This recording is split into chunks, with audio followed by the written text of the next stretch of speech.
I realized that the Samsung Galaxy S24 FE is better in some surprising aspect than the S24. To help you decide, I made a day in the life comparison of these two phones' battery life, thermals, performance, and camera. During the video, S24 FE is on the right side and S24 is on the left side. I'm, by the way, a scientist, and I also use the app that I wrote to measure the battery's temperature during the day. I started the day with 100% like always, and I can tell you right out of the bat that both phones have the same 25 watts charging speed. The battery of the S24 FE is bigger, 4700 mAh to be exact, while the S24 has 4000 mAh battery.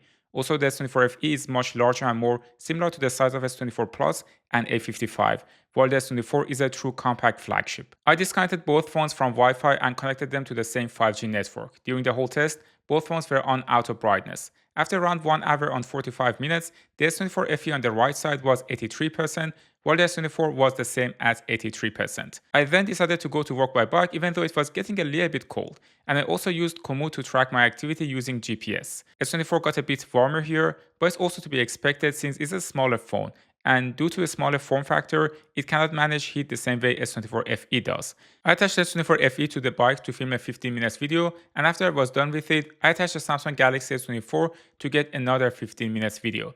To my understanding, both of them use the same ultra-wide lens, but I could be wrong. Nevertheless, there is no surprises here. To my eyes, the video I took from both phones look very similar.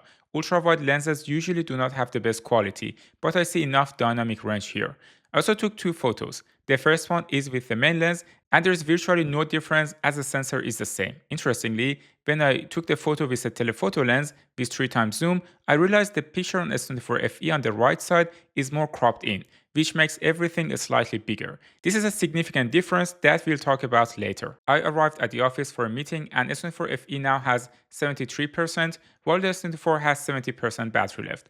Both have the same temperature. I used the main camera to take 3 photos. I was surprised that the S24 FE software is the same as S24, which means it can take flagship quality pictures with the main lens without compromise. The colors are nice, the camera is a bit contrasty as Exynos processing is, and you can see a nice dynamic range, especially in the window shot. I then ran some YouTube in the background while I was working, and the S24 FE had 65% by the end of it, while the S24 has 61% battery left. I left the office in the evening to do some tests of the camera comparison, and let's start with the selfie camera and voice quality. I'm now on a very busy road. On the left side I'm talking to S24, and on the right side I'm talking to S24 FE. There's a challenge to not make people think I am filming them, but I'm actually filming myself. Let me know in the comment section which one has a better sound quality. Surprisingly, the S24 FE sound quality is better than the S24, but we'll get into that later. Let's also check the rear camera quality. Both do a great job with the ultra-wide lens, and I think they use the same sensor. However, the S24 FE pictures are a tad sharper and have more contrast. The main lens and taking a video are identical again because they use almost the same processor, software, and lens, so it is no surprise that both are doing a very similar job. The real difference is in the telephoto lens, where the S24 FE has an 8 megapixel one and S24 has a 10 megapixel one. Also, the S24 FE is 75mm, while the S24 is 67mm, so S24 FE punches more. I took pictures that look almost the same as a telephoto lens, but I also noticed the white balance and colors are pretty different. On S24 FE, there is a colder tone, while S24 creates a warmer tone with more yellow in it. Regarding video with a telephoto lens, the S24 FE has better stabilization, which is great. However, the quality of S24 is better and the result is sharper, but the camera shake is more visible. It makes me wonder if the telephoto lens on both phones is actually the same and if the S24 FE is just cropping into the subject for better stabilization. Nevertheless, for the end user, at least while taking pictures, you will notice that the images of S24 FE are softer and lack a bit of details compared to S24. It is hard to tell whether it is because of the crop or the sensor quality. Let me know in the comments if you know more information. The S24 FE camera and zoom lens stabilization are extraordinary though. It is probably one of the best stabilizations I have received from a camera. Usually the wider the lens, the less the stabilization matters, but better stabilization is crucial for telephoto lens. I then went to the gym and took a video indoors using S24 FE. The colors are amazing, and I was very impressed by how it handles so many different light sources in a rather low light indoor setting. On the other hand, the quality of the selfie camera is lacking. The image it produces is very noisy and barely usable unless you use it for a video call. There's no surprise for night photos again. For ultra-wide and wide lenses, they both did a great job capturing this building with enough details and a nice dynamic range. As always, the S24 Exynos characteristic is here, creating a picture with more contrast. For a telephoto lens, the picture they produce is very different. Also, if you look at this video, you will notice that the stabilization of the telephoto lens is better on S24 FE than on S24. Before going home, I decided to buy some bananas and chocolate from Hofer. Here in Vienna, 1 kilogram of bananas costs 169 euros, which is a nice number. Write down in the comments how much 1 kilogram of banana costs in your country. Now I have to pack stuff really quickly. Here you should have some athletic abilities to pack your stuff, otherwise you will get nasty looks from people behind in the queue. Let's also recheck the sound quality in a windy situation with the night selfie camera. So behind me is United Nations, and I thought before going home tell you something positive. If you ever feel useless, there are some people right now, the lights are on, working on a new resolution for the current situation. They're gonna probably put it out soon. So yeah, just remember that. I was a bit baffled that S24 FE has a better microphone compared to S24. Then I looked at the bottom of the phones, and then I realized that the S24 FE actually has 2 holes compared to only 1 hole that S24 has to offer.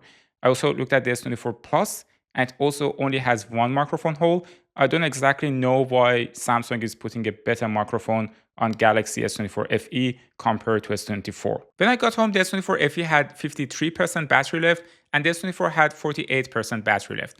I also noticed that the S24 FE has a better signal with 4 signal strength compared to 2 on the S24.